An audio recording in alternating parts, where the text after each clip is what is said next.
Nation, week 2 of the NFL season is here. It is time for some live, raw, and uncut NFL talk on this Thursday edition of Man Hour NFL Talk. We got a great show for you on today. I'm going to give you 3 reasons why the Vikings can win, 3 reasons why the Eagles can win. We're going to talk about Jonathan Taylor's trade talks. We got to talk about Zach Wilson. But first, and now, Mike's thoughts. Kansas City Chiefs and Chris Jones has agreed to a 1-year, $25 million contract, $19.5 million guaranteed. As you guys know this by now, if you've been living under a rock, I'm sorry, but we need to talk about this. In his first interview since the big signing that has happened, right? Chris Jones says, and I quote, "I want to be in Kansas City for the long haul." He wants to be in Kansas City for the long haul. My man says, "I love being in Kansas City Chiefs. I want to be here forever." Then understand this, Chris Jones. As a Kansas City Chiefs fan, as a Kansas City native, we want you to be here. But this bullshit that you just pulled, basically costing us the home game versus the Detroit Lions, let's just be honest. Chris Jones is out there, that whole game changes. The whole game changes. I'm just being flat out honest about it. But Chris Jones, if you want to be here for the long haul, understand that there are going to have to be some pay cuts. There's going to have to be some understanding that, like, yes, you are the best defensive player on our team. Yes, you are one of the top defensive players in the NFL. But if you want to be here, you got to understand we need more pieces around you. We can't give you $300 million and expect to have a linebacker and a corner and somebody to help you. If I'm paying you $300 million, I expect you to be all over the field making 20 tackles a game, 3 interceptions, some pick sixes. The point of the matter is, everybody has to take sacrifices. And right now, we all know Chris Jones is a me guy. It's all about me, baby. It's all about me. It's all about It's all about number one on my... Right? We get it. But damn it, Chris Jones, if you really want to be a Kansas City Chiefs for a long haul, figure yourself out. Understand that you single-handedly effed our perfect season. Understand single-handedly you are probably America's most wanted in Kansas City right now. If people see you on the street, they're going to smack you in the back of the head. What are you thinking, man? $21 million was enough. You need $4 more million. 1 year, $25 million contract. $19.5 million guaranteed for Chris Jones. Whatever. Ugh. Cue that intro.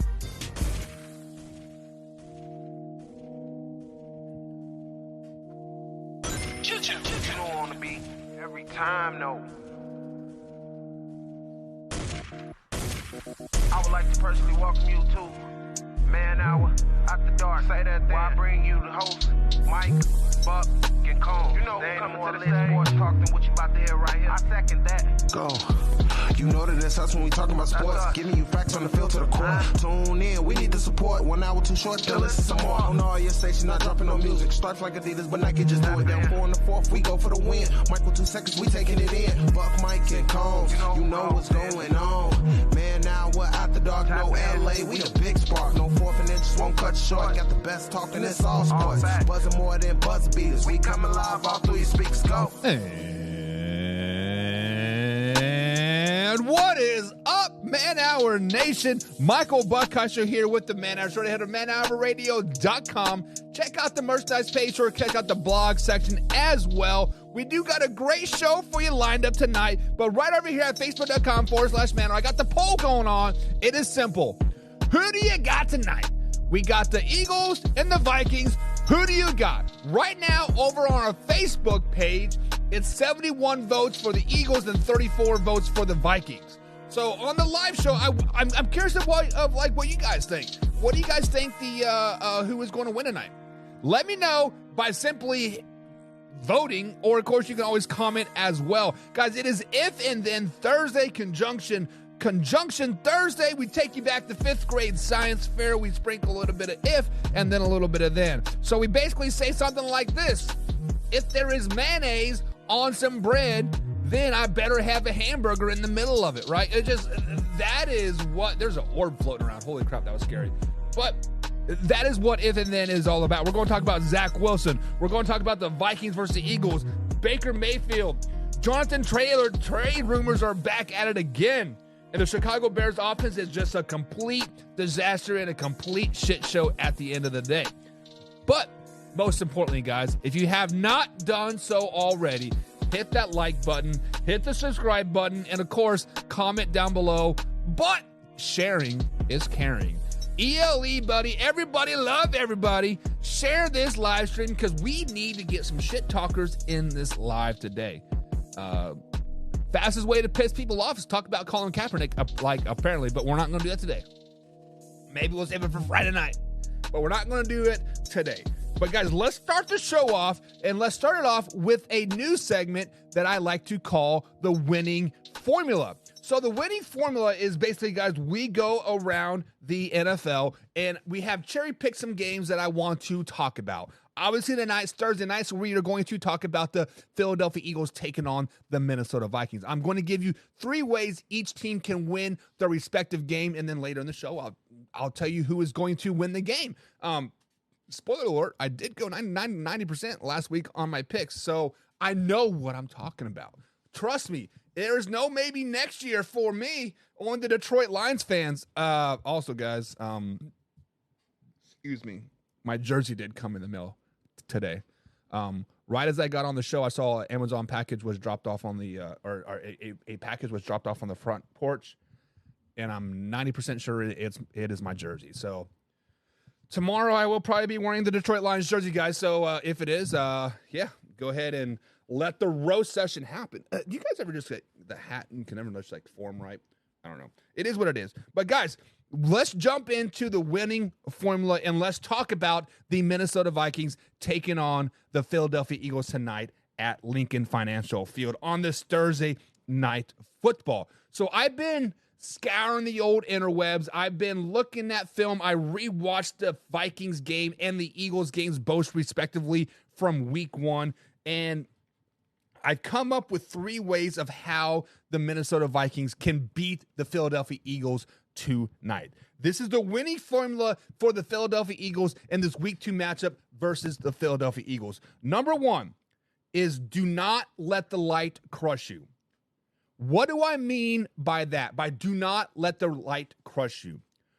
Guys, we know Kirk Cousins' woes in primetime, right? He has a losing record of 8-10 on primetime games. He has a touchdown to interception ratio of 8.1 touchdowns to 1 interception ratio.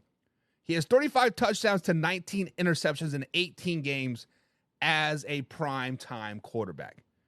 Not great numbers, not great winning percentages. So we all know Kirk Cousins seems to, quote, crumble under the stage lights. So the Vikings, do not let the lights crush you. When we see Kirk Cousins start to struggle, coaching staff, defensive staff, you guys need to recognize that, hey, maybe we don't need to throw the ball 90 times in this game, 90% of the time in this game. Let's use our great young running back. Let's nickel and dime it down the field a little bit. Let's slow it down. Let's slow it down, baby, right? Do not let the lights crush you if you're the Minnesota Vikings. Number 2 is they have to win the time of possession tonight. The defense did not do too shabby versus the Tampa Bay Buccaneers last week. They ended up giving 173 yards passing and 73 yards rushing last week versus the Tampa Bay Buccaneers. Not terrible, right? But the Philadelphia Eagles offense is a little bit more powerful. The Philadelphia Eagles is a little bit more high flying. And when your defense is kind of maybe the Achilles heel of the Minnesota Vikings moving forward, you have to control the time of the possession. When you keep a good offense off the field, that is your best defense. Run the ball, nickel and dime it down the field. That's twice I've said that. Run the ball, nickel and dime it down the field. And number 3 way that the Minnesota Vikings can win tonight versus the Philadelphia Eagles is force the Eagles to pass the ball. But Buck, what are you talking about there? The Eagles have Jalen Hurts, they have A.J. Brown, they have Devontae Smith. Yes, they do. They do have all that. And I understand they got all that. I also understand that last week they only rushed the ball for it was a total of like 97 yards. Gainwell, their leading rusher, had 14 carries for 54 yards. DeAndre Swift, their big trade acquisition, 1 carry for 3 yards. We've heard it all week. Offensive linemen speaking out, defensive players speaking out, other running backs speaking out. We got to get DeAndre Swift the ball more. We got to get Dallas Goedert the ball more. We got to do this, this, and this, and this, and this. So I feel like the focal point for the Philadelphia Eagles tonight is going to run the ball a lot. Force them into second and longs. Force them into third and longs. Win first down. Force the Philadelphia Eagles to pass the ball. When the Philadelphia Eagles are a one-dimensional team, they can't run RPOs. They can't do this. They can't do that. They are a very mediocre team at best. What makes the Philadelphia Eagles great? The RPO game. Being able to run the ball at will when they want. To be able to pass the ball at will when they want. Force them to pass the ball because I feel like they're going to try to force feed DeAndre Swift the ball tonight. They're going to force feed Gainwell the ball tonight. They're going to force feed Boston Scott the game ball tonight. I feel that the Vikings, if they can force them to pass, they can win this game. So there are 3 ways that I think I think the Vikings can win. Don't crush under lights, number 1. Number 2, win the time of possession. And number 3, force the Eagles to pass the ball. Guys, let me know in the chat. Do you agree with that? Do you think I am spot on with those? Man, is there a freaking ghost flying around here or what? Like, do you guys see that? Like, what is going on? Get that orb out of here. Crazy. But, guys, let me know if you think about that. Do you think the Vikings can win this game tonight, 4-1? Vote on the poll here. And then, number 2, simply just do you agree? Do you think those 3 things are spot on? With that being said, let's move on to the Philadelphia Eagles side of the ball. The Philadelphia Eagles are coming off a win over the New England Patriots 25-20 in week 1. And the Eagles are a team that has a lot of loose ends that they need to tie together. Like I said on the other show, right, just the other day, they have a brand new turbo in this nice old car, and the turbo isn't quite tuned up to the new car yet, meaning DeAndre Swift and some secondary pieces, yada, yada, yada. Offensive coordinator, defense of coordinators, right? There are things. You guys see that shit, right? I'm just not seeing things. There's an orb there. I don't know. Whatever. It is what it is. But 3 ways that the Philadelphia Eagles can win tonight's game. Number 1, I feel that they got to go back to their roots. What made the Philadelphia Eagles so successful last year? They were an unstoppable RPO team. A quick dump off to Dallas Goedert, let Miles Sanders run the ball. Jalen Hurts was like running the ball. And then once they start to crowd the box with that, boom, over the top to Deontay Smith, A.J. Brown, right? The Philadelphia Eagles need to get back to their roots. They need to get back to that ground and pound issue that they do, and I think they can be very, very successful tonight. Number 2, they got to get pressure on Kirk Cousins. Arguably, guys, the Philadelphia Eagles have the best front 7 in all of football. Their front 4, hands down, is the best. Carter and Cox and like those guys, those front 7 guys is a very effective for the Philadelphia Eagles. Get pressure on Kirk Cousins. We all know that Kirk Cousins crumbles under the primetime pressure. We understand that Kirk Cousins and the Vikings want to throw the ball all over the field. You get pressure on Kirk Cousins. Give him roughly 2.5 seconds to throw or less. He is going to make mistakes. What the Vikings excel most on is pushing the ball down the field, getting those big plays, getting those big chunk plays. Week 1, guys, the Vikings had 3 drives over 8 plays. 3 successful drives over 8 plays. Make them put pressure on the quarterback. Win first down over and over and over again. Number 3 is do not sweat the big plays. What do I mean by that? When I say do not sweat the big plays, you guys have to understand that the Minnesota Vikings have the best receiver in football. Justin Jefferson is better than A.J. Brown. Justin Jefferson is better than Tyreek Hill. Justin Jefferson is better than Jamar Chase. JJ is the best receiver in football. Then you have the addition of Addison, right? And you still have Hawkinson, richest tight end in the NFL, which is a mistake. But whatever, we digress from that. The Vikings are going to hit a big play. They are going to hit a big pass down the field for 50, 60 yards. They are going to do this. They are going to do that. Do not sweat it. Understand it is going to happen. Understand that it is going to be a struggle at some point. Don't worry about it. Move on from it. Get pressure on Kirk Cousins the next play. Because what the Achilles heel for the Minnesota Vikings is hitting those big plays.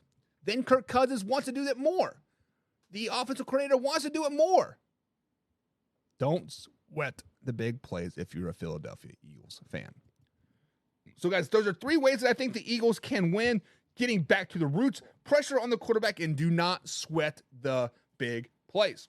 So, with that being said, guys, let me know what you guys think. Am I spot on? Am I wrong? We do have some people jumping in the chat. Joey's in the chat. What's up, Joey? He says, "Goddamn ghost." Yeah, listen.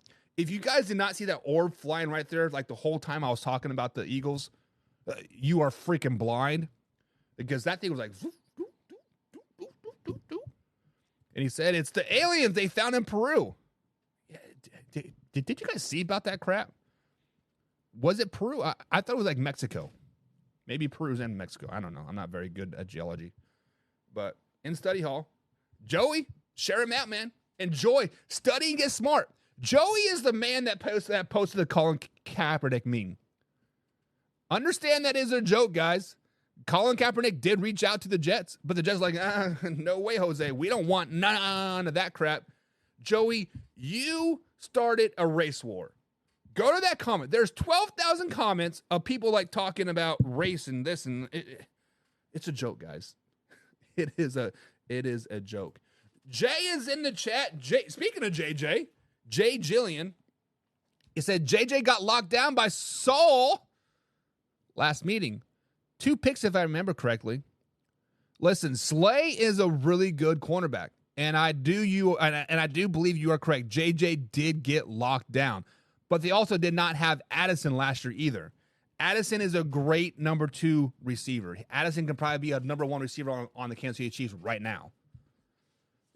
There is something to be said about a good number 2 receiver, and Addison is it, and hopefully that will give JJ some more things, right? Some more opportunities. But Darius Slay is a dog. He is a dog. They showed him off of contracts Mexico found in Peru. I'm the man-hour king, J.E. I'm not for sure what J.E. means. But, guys, those are 3 ways that each of those teams can win. The Vikings can win and the Eagles can win. Let me know in the chat, guys. If you're over here at Facebook, I got a poll going on right now. Who is going to win tonight? It's simple. Vikings or Eagles. I think it's still active. I'm not sure what's going on with Facebook. It's being wonky. But yeah, let me know. Who do you got tonight? Vikings or Eagles?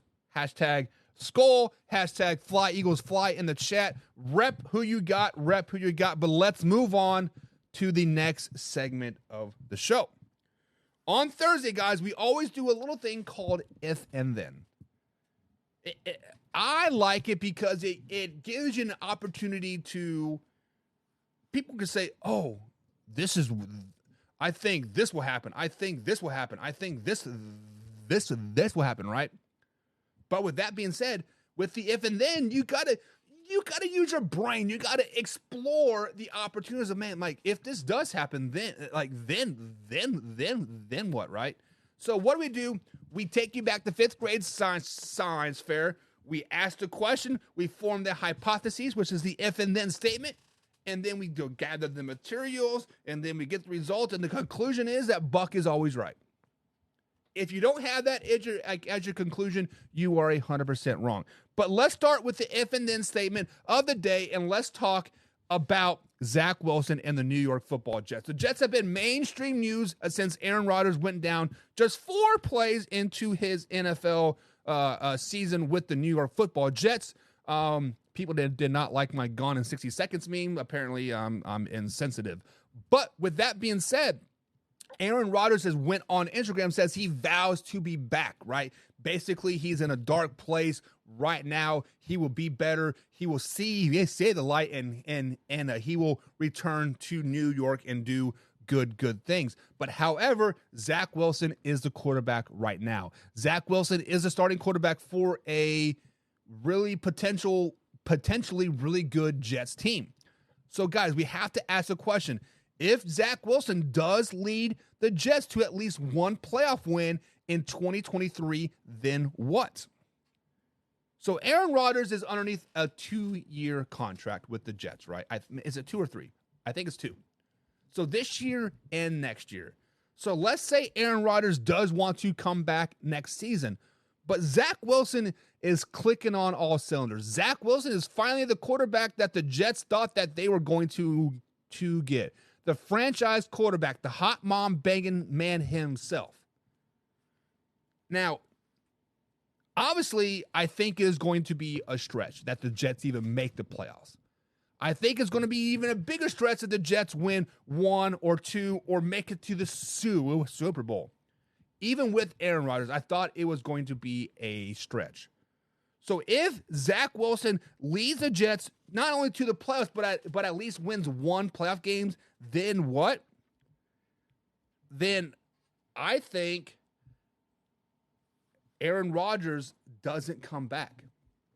I think Aaron Rodgers kind of rides off into the sunset. I think Aaron Rodgers kind of sees the writing on the wall. His mentorship over the last 9-12 weeks was good for Zach Wilson.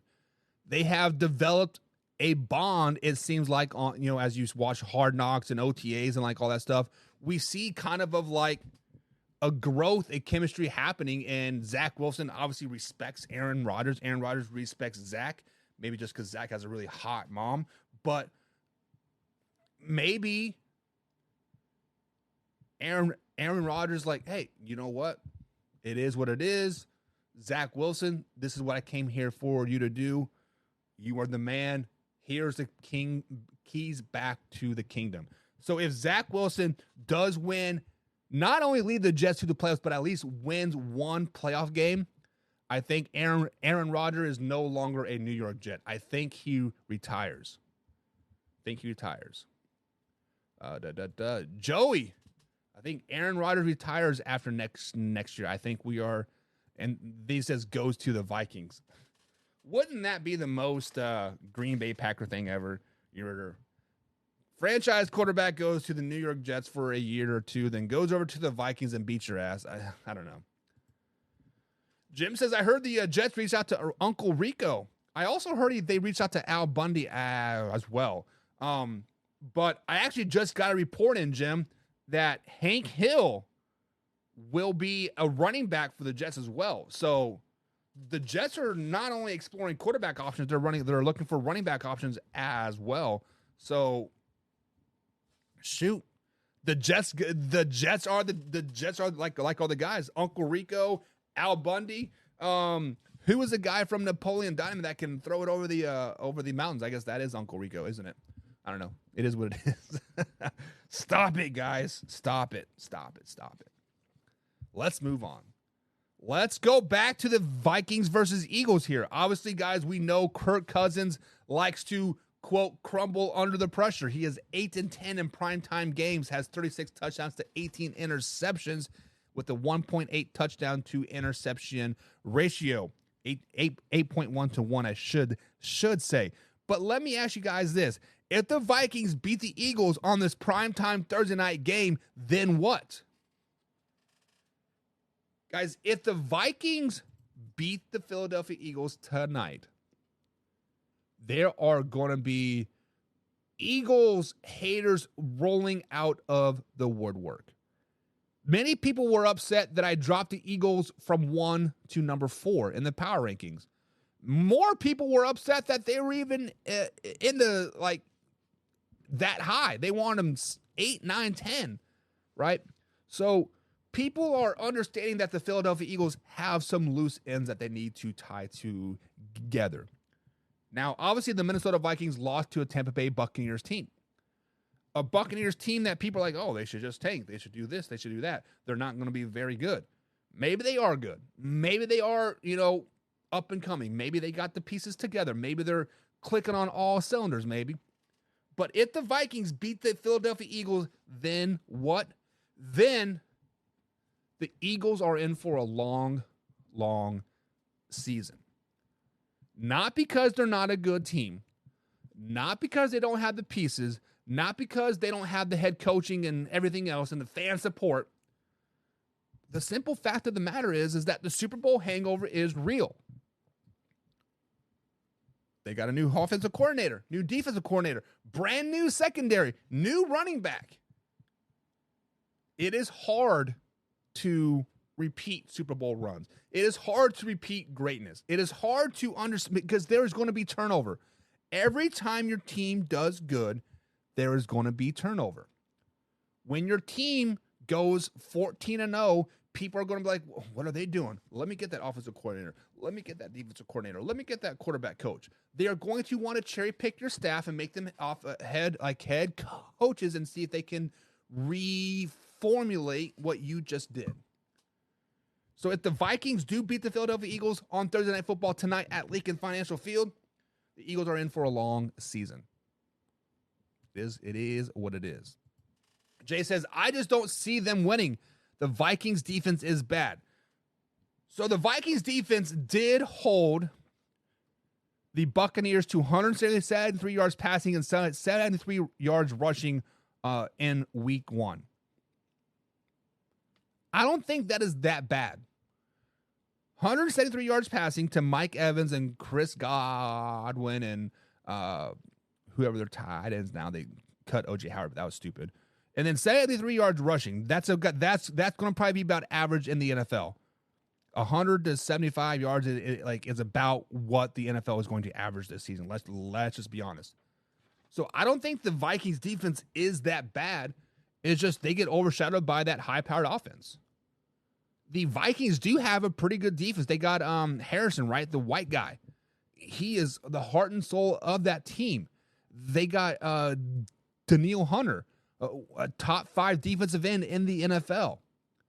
The Vikings have a lot of pieces, guys. And if I'm not mistaken, didn't they just nothing but draft defensive side in the draft? Let me pull it up. But I think like their top 3 picks were defense.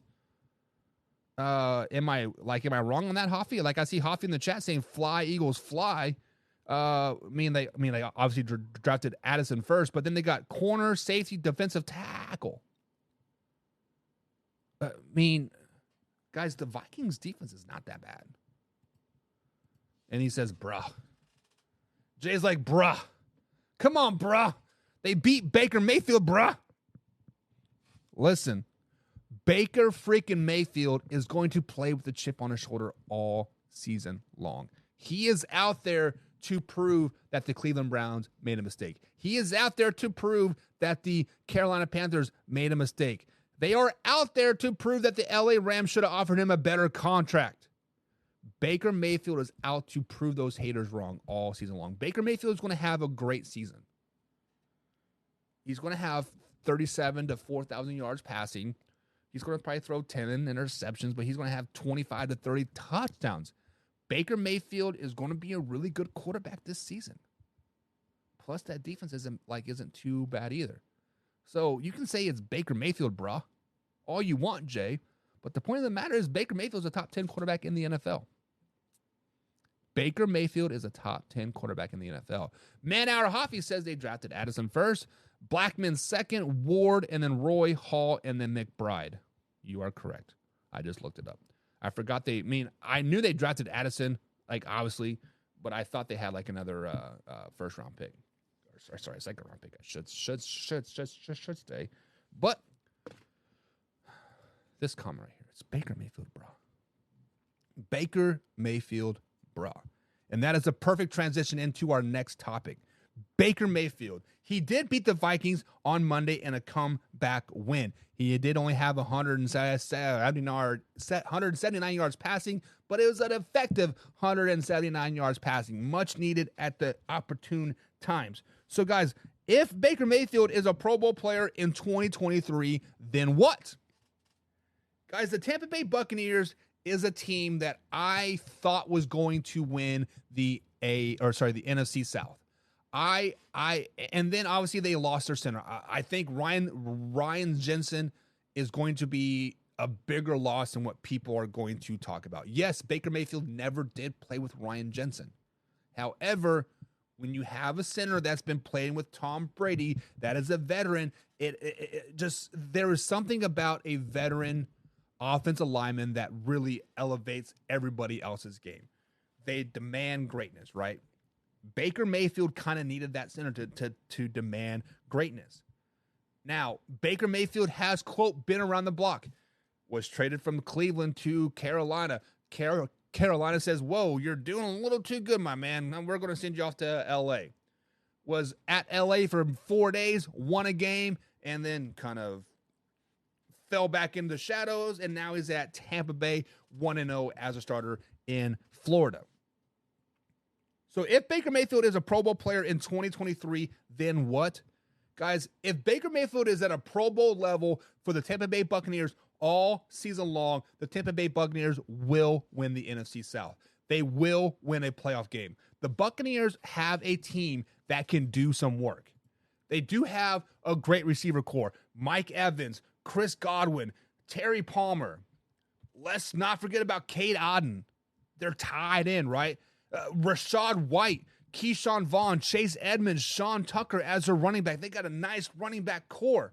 The defense, secretly pretty good. Shaquille Barrett, Devin White, Villa, right? And they have some cornerbacks that are unsung. Ryan Hill, Winfield.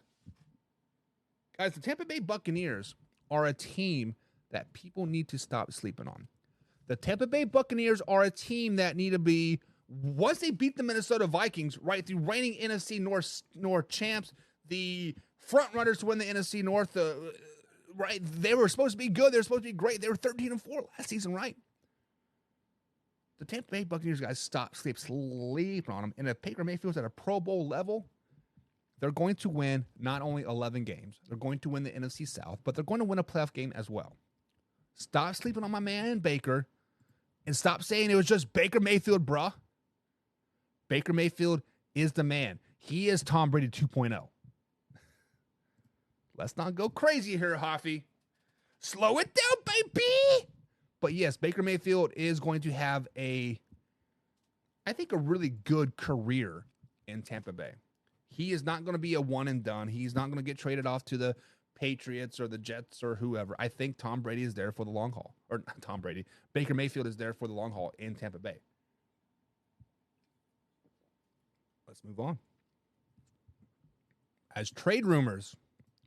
That's right. Trade rumors are back on the table for Jonathan Taylor as he enters his second week on the PUP list. He is physically unable to perform till at least week 5, but he says he can pass the physical right now. If you want him to play, he can pass the physical right now. So the Colts have now entertained more trade talks for their leading rusher from 2022. So we got to ask this question. If Jonathan Taylor gets traded from the Colts, then what? So guys, just a month ago now, we were all doom and gloom. we were all like, "Oh, the Colts need Jonathan Taylor. The Colts need this, this, and this." Right? If the Colts do not have Jonathan Taylor, they're going to be a first overall pick. They might as well just start Gardner Minshew right now, redshirt Anthony Richardson's, and just move on. This year is a complete wash. Then week 1 happens.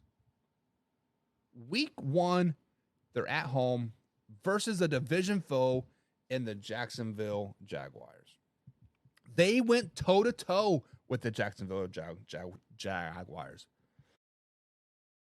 Not only did they go toe-to-toe, they were actually winning that game. They were actually ahead going into the fourth quarter. They were up 21-17 going into the fourth quarter. Now the fourth quarter happens, right? A pick 6, Jaguars score a touchdown. Then it's a 31-21 quote blowout, right? But guys, understand this. They did not have Jonathan Taylor for that game. They went toe-to-toe with a team that will probably win the AFC South in Jacksonville Jaguars. Many people have the Jaguars in their top 10 power rankings. Me, I don't. Many people think that the Jacksonville Jaguars are the next coming of the Kansas City Chiefs. Trevor Lawrence, Christian Kirk, right? Travis Etienne. They have everybody there.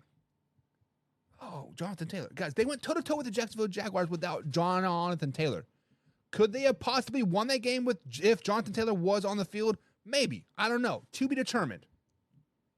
But JT cannot come back until week 5. That's when Mac comes back, right? Not Mac. Shoot, who's the guy that broke his arm? Now I'm drawing a freaking blank. Let me look it up. Zach Moss. Zach Moss broke his arm. I think he's active now. So Zach Moss is back. So guys, if the JT gets traded from the Colts, then what? Then the Colts are looking for the future. The Colts understand that Jonathan Taylor is going to want a lot of money, right? A lot of bread, a lot of Benjamins.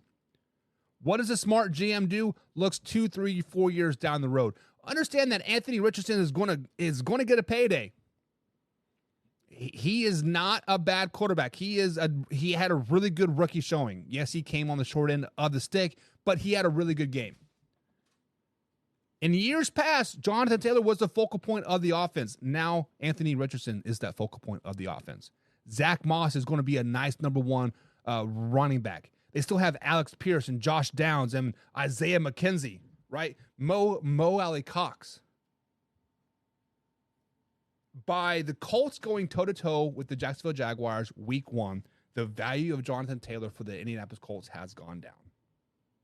There's a reason why they opened up back trade talks again, because maybe their 3 first-round picks that they wanted, maybe now it's only a one first-round pick. Maybe it's 2 seconds. They understand that they actually have a quarterback.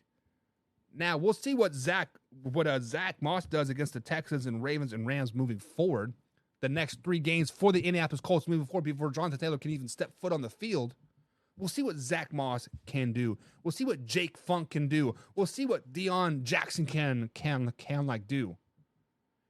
If Zach Moss and Jake Funk do well versus the Texans, versus the Ravens, versus the Rams, Jonathan Taylor, you are no longer needed in Indianapolis.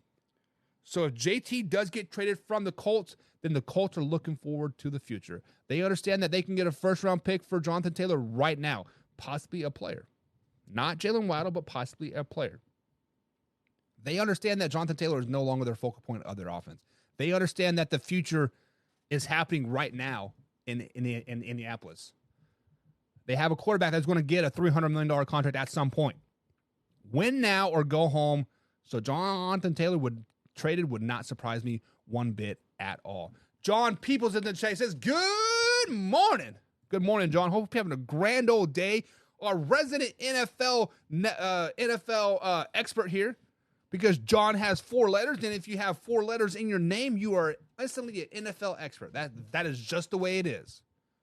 So, Hoffy, you have 5 letters. You are not an expert. However, his first name is John. So, if you start going by John, Hoffy, maybe you can be an NFL expert too. I'm just saying, calling a spade a spade. But with that being said, guys, we have to talk a little bit about the Chicago Bears. Yes, I know. I hear the groans, I hear the moaning, and Chicago Bears, who wants to talk about them? Well, the reason why we are talking about the Chicago Bears is because last season, midseason, they made a trade for a receiver by the name of Chase Claypool. Chase Claypool was he had a really good rookie season, and then he got TikTok famous and kind of been like, Steelers are like, get out of town. We don't want you. Don't call us. Lose our number. It is us, not you. Get out of town. Well, he went to Chicago. Combsy was, we got Chase Claypool. He has been a shit show since then. Last week number 1 versus the Green Bay Packers. What did he do on the offensive side of the ball? 0 catches, 3 targets. Good job. Good job, Chase. But, guys, we have to ask this question. If Chase Claypool can step up and be a number 2 receiver over Mooney for the Chicago Bears, then what? Guys, Chase Claypool, like I said, had a really, really good rookie season with the Pittsburgh Steelers as a number 2 receiver. We see in Pittsburgh all the time. The number 2 receivers in Steelers lands seem to have really good success, right? When Juju had Antonio Brown, right? Really, really good receiver. When he became the number 1, no, right? And then Chase Claypool comes up, had a really good season when Juju was the number 1. Really good number 2 guy. And then when Chase Claypool becomes the number 1, hello, Deontay Johnson, right? Deontay Johnson becomes the number 1. Hello, George Pickens, right? So Chase Claypool has thrived in the number 2 position as a receiver. So if the Bears can somehow get in Chase Claypool's head and make him the player that he once was, then the Chicago Bears are still the bottom feeders of the league. It doesn't matter. The Bears can bring back primetime Randy Moss, and they are still going to be a complete shit show. Guys, the Chicago Bears have the worst offense in the NFL. My eyes tell me that they are not a good team. So even if Chase Claypool becomes a number 2 receiver like they thought they were going to get, they're still going to be a shell of themselves. They're still going to rely on Justin Fields, MVP Justin Fields. Watch out, baby. Slow it down. Guys, the Bears suck. The Bears freaking suck. Sorry, Combs. Sorry, Fitz. Sorry, Chicago. The Bears suck. You can get all the hype you want. All the hype you want. You guys still suck. You guys remember how, the Cowboys just beat the Giants. Oh, the 49ers just beat the Steelers. Oh, the Bengals just lost to the Browns. That's no big deal. This is a Green Bay Packers team that beat the Chicago, went into Chicago, not only beat them down and said, who's your daddy? I'm your daddy because I did this to your mama. They said, guys, the Green Bay Packers were supposed to be a terrible team. 3 wins, last in the NFC North, a top 10 pick this season, and they lost to the Packers? I mean, obviously the Packers are good. I told you guys this.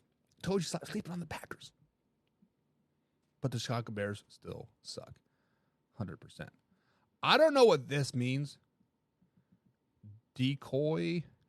LOL? Who is a decoy? Is Chase Claypool the decoy? I guess. I don't know. Any offense with Fields is shit, says Hoffy. They're shit. Not even 10. Not even a 5. A 2. They're flat out shit. They're number 2. Varsity Blues, the best football movie ever. Jim Powell's in the chat. What's up, Jim?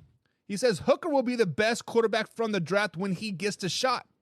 The problem is Hendon Hooker will not get a shot for 5, 6, 7 years. Let's just be honest. Jared Goff is the GOAT, baby. So Hendon Hooker had a great college season until he tore his ACL. He was front runner for the Heisman. He torched the Kentucky Wildcats over and over and over. Hendon Hooker, I'm like, man, this guy is going to be the real deal.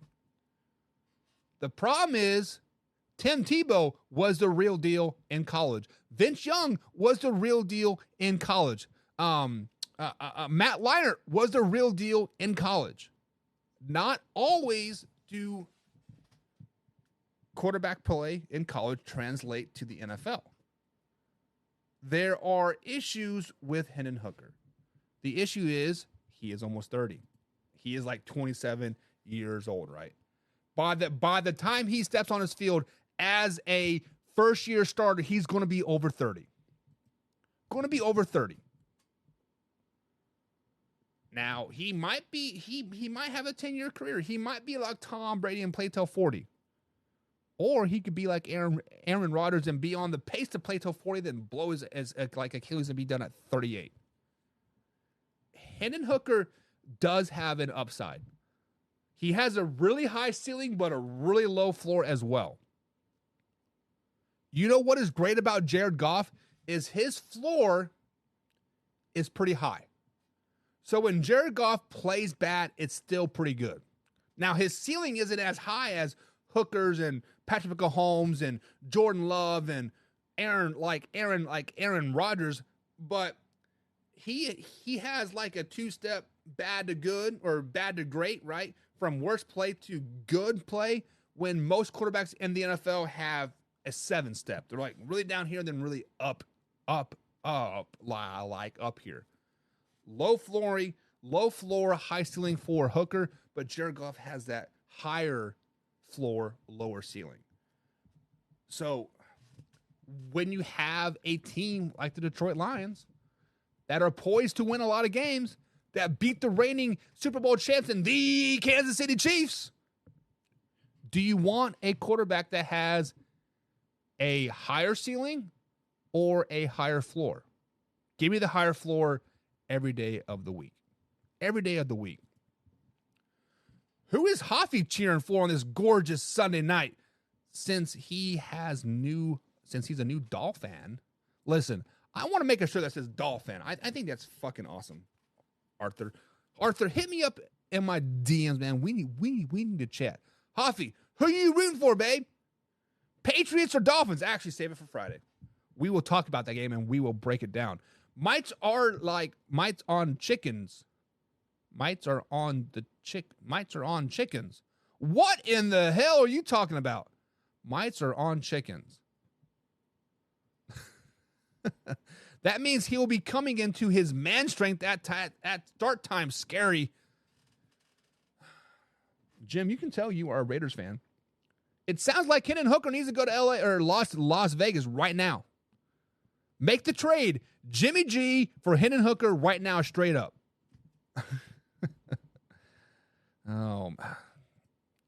When the Lions are looking at 5-12 in the mouth, it won't be that long.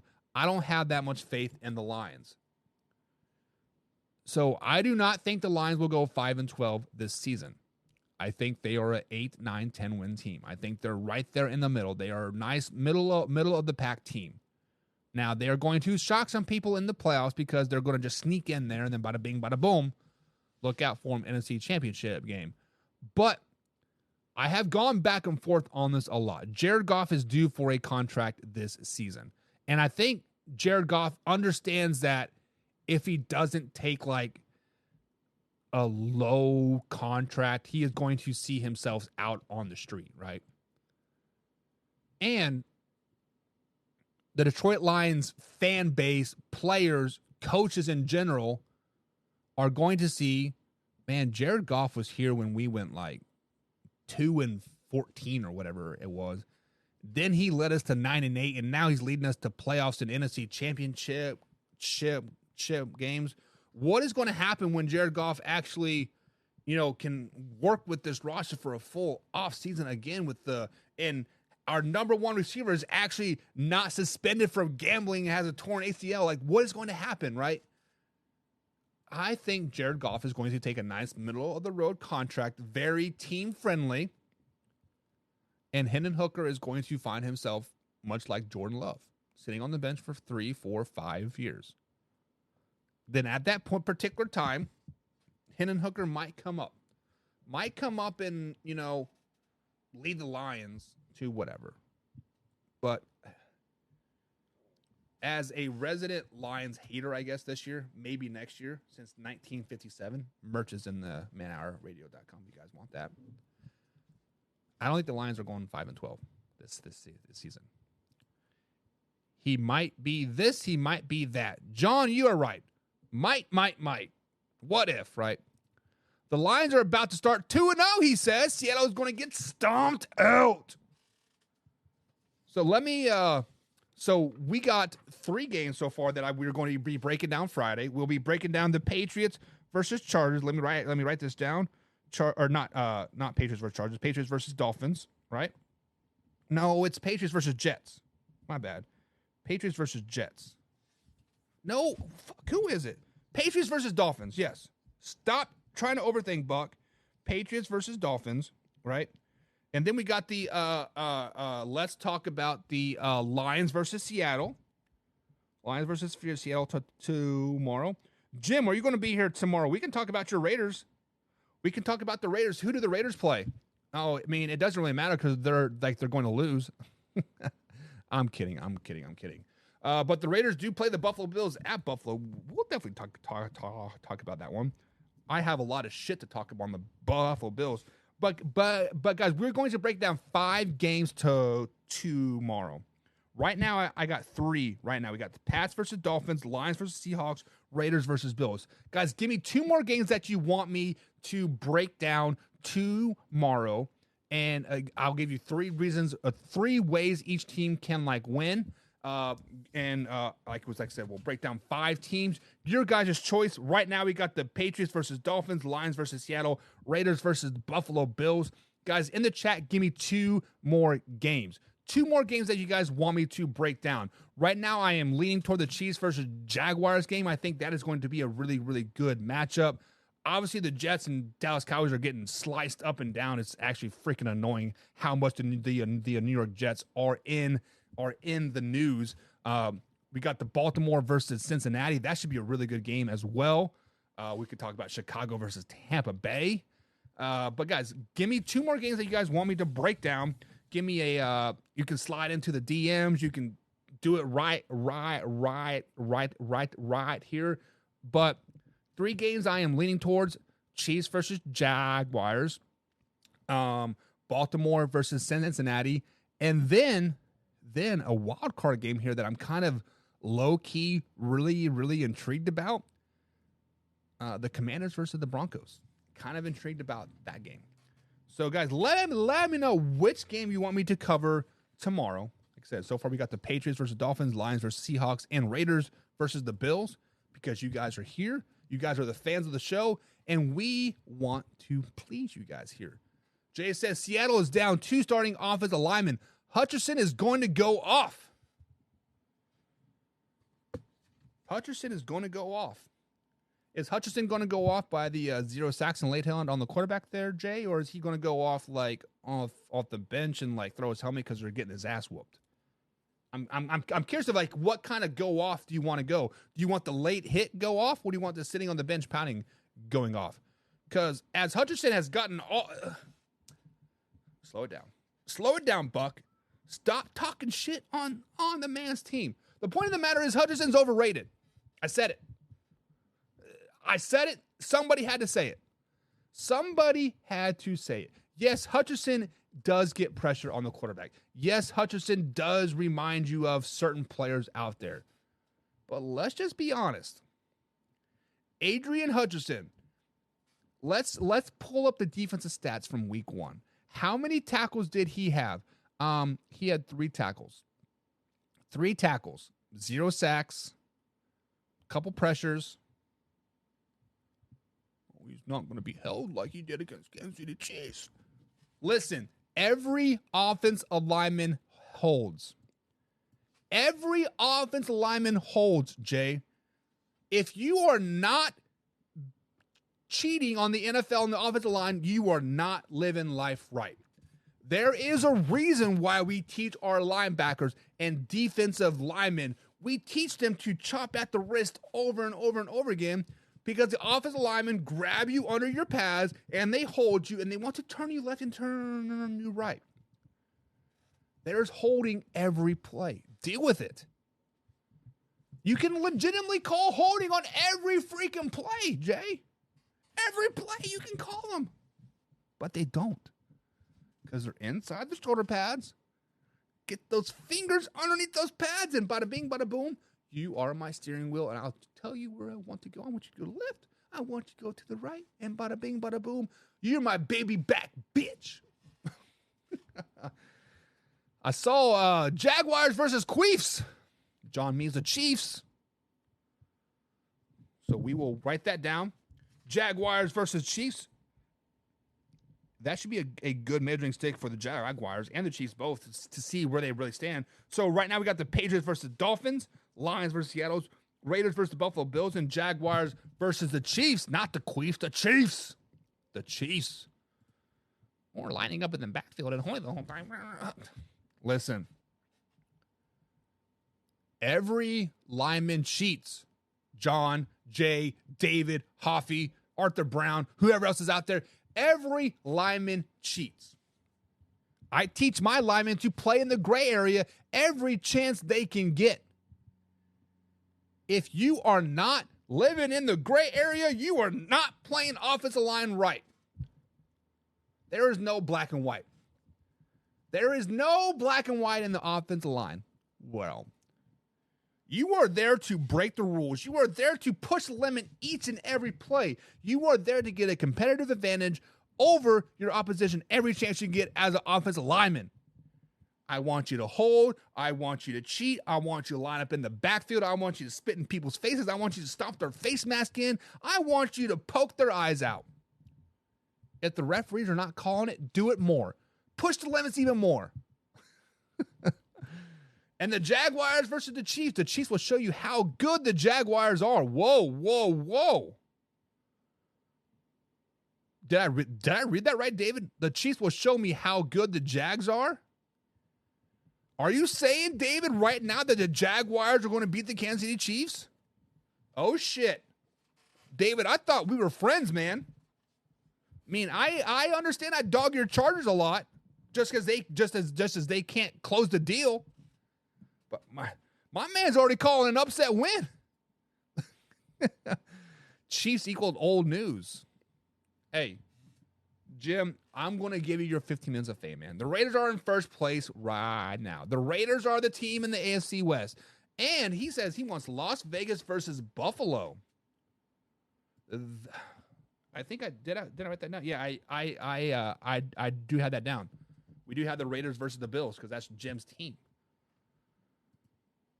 That's the Raiders' way. If you're not going to cheat, we don't want you to win. Win, baby, win, says Al Davis. Hell yeah. Listen, I want you to. I coached a offensive lineman back in 3 years ago. Yeah, 3 years ago at Floyd Central High School. His name's Zen. He is now an offensive tackle for the Ohio State University. Zen is the most honest, great person you will ever meet. And I told him that when you go to Ohio State, Zen, they are going to teach you things that you have never been taught before. They're going to teach you how to cheat. They're going to teach you how to get a competitive advantage. They are going to teach you how to take a dominant defensive lineman and make him your baby back bitch. It may not always be legal. If you get caught, you're going to get a flag. But the key word is there is if you get caught. Linemen are dirty, dirty individuals. If you meet an honest lineman that plays by the rule book to the T as he thinks there's a black and white way, I will tell you he is not a good offensive lineman. It is what it is. Jim says they do cheat. I did not care. I was a fight and there is no fair fights. You are correct. There is no fair fighting in the world of fights. When everybody has a plan to get punched in the mouth. Isn't that what Mike Tyson says? You can have a perfect plan, but once I punch you in the mouth, that plan goes out the window. I'm going to bite your ear off. David says, no. We are friends. There's a new name in the chat. Brady Miller says, nah. What are you saying nah to, Brady? By the way, welcome to the show, man. Make sure you hit that subscribe button, hit the like button, and share it. But what are you saying nah to, my man? It looks like you got a beautiful little pasture there with some nice little, nice blue sky. So who was your team? Who are you saying nah to? Let me know. David says, I mean, the Chiefs are hungry after their loss. Now I can see what the Jaguars will do. Yes. David, I was just giving you shit, man. I think you are 100% spot on. This is a great measuring stick for both teams. This will be a good trajectory for the Chiefs and the Jaguars moving forward. Hoffy said the Jags will get smack in the mouth. Chris Jones will make Lawrence his bitch.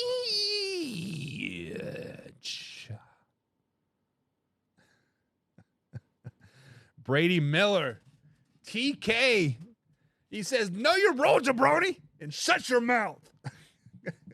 Know your role. Listen, me and my wife were actually just talking, and she's like, would you be mad if I got this shirt? I'm like, no, I would not be mad if you got this shirt. And guess what showed up?